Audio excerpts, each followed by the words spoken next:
सिडको वाळूज महानगर एक अंतर्गत मिरज गावे बालाजी नगरी परिसरात कथित अवैध मुरुम उत्खननामुळे निर्माण झालेल्या मोठ्या खड्ड्यात सांडपाणी साचल्यानं नागरिकांच्या आरोग्याचा प्रश्न गंभीर बनलाय। साचलेल्या पाण्यामुळे दुर्गंधी, डासांचा प्रादुर्भाव तसेच सरपटणाऱ्या प्राण्यांचा वावर वाढल्यानं नागरिक आता त्रस्त झालेत। गौण खनिजाच्या कथित अवैध उत्खननामुळे परिसरात खोल खड्डा निर्माण झाला असून त्यात सांडपाणी साचल्याने अक्षरशः सांडपाण्याचा तलाव तयार झाला आहे।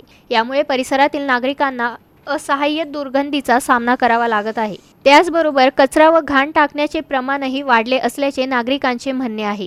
या गंभीर समस्येकडे सिडको प्रशासनाचे दुर्लक्ष होत असल्याचा आरोप स्थानिक रहिवाशांनी केला आहे। प्रशासनाने तातडीने धोकादायक खड्डा बुजवून सांडपाण्याची विल्हेवाट लावावी तसेच कथित अवैध खोदकाम करण्यावर कारवाई करावी अशी मागणी करण्यात आली आहे। दरम्यान प्रशासनाने तातडीने उपाययोजना न केल्यास तीव्र आंदोलन छेडण्याचा इशारा भाजपा जिल्हा सरचिटणीस नंदा राजपूत यांच्यासह दीपाली इंगळे, सारिका पाटील, शीतल काळे, कमल आरगडे, ज्योती शिंदे, रुपाली नवले, अश्विनी खुळे, विजया बडगुजर, सपना माळी, श्रद्धा खुळे, पूनम माळी, लक्ष्मी कांबळे, मनीषा थोरात, नयन नलावडे आणि श्रद्धा सातपुते यांनी दिला आहे। अशोक साठे, MCN न्यूज, वाळूज, छत्रपती संभाजीनगर।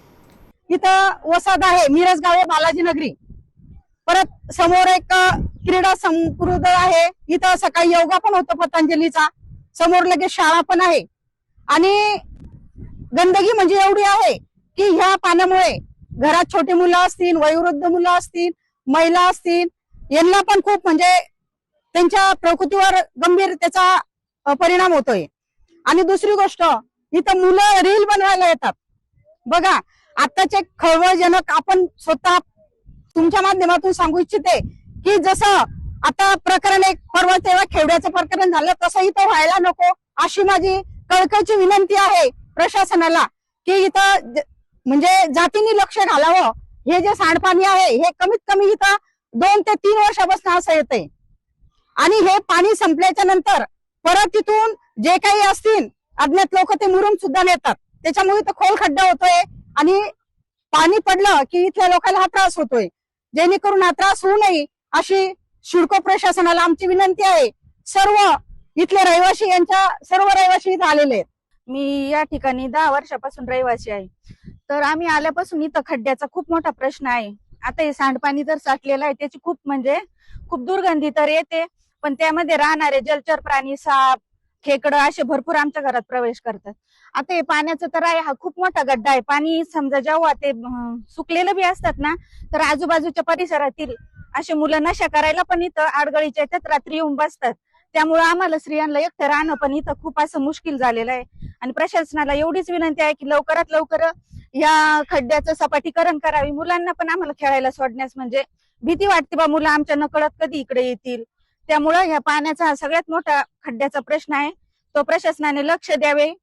इथून आम्हाला किडे पण घरात जात आहे आणि मुलांना पण दुखणे येत आहे यांच्यापासून, आणि ताप येत आहे, थंडी येत आहे, यांना पोरांना त्रास होतोय, शाळेत जाणाऱ्या लोकांना पण त्रास होतोय त्याच्यापासून, आणि जे फिरत आहे त्यांना पण मच्छरांचा खूप त्रास आहे। खूप इथं लोकांना त्रास आहे त्या पाण्याबद्दल। आणि हे जे जनावर पण बसलेले आहे यांचा खूप वास येतो आम्हाला तिकडं घरामध्ये खूप, आणि तो खूपच इथं लोक पण येऊन कचरा टाकतात आणि इथं एक ट्रॅक्टर भरून कचरा आलेला आहे, इथं टाकलेला आहे त्यांनी। हा जो खड्डा झालेला आहे हा लहान मुलांसाठी खूप धोकादायक आहे।